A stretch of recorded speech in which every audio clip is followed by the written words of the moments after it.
to liberate staff to formulate and constitution. You know why?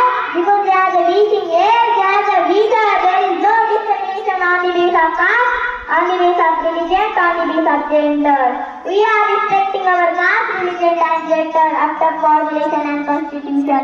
We get right to freedom, we get right to justice, and even we have the right to enjoy the larger democracy in the world. So ladies and gentlemen, we have to understand and know what is meant by republic.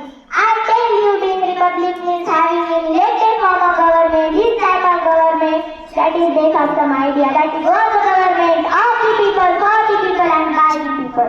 Oh, I mentioned in the beginning, but the bottom line is there is sitting on the people on which legacy of republic on India stands. So let us legacy forward and prosperity of our India country.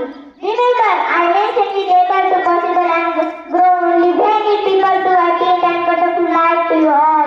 So what is it? We need to have some right, we need people power in possibility, but who is possible giving this power?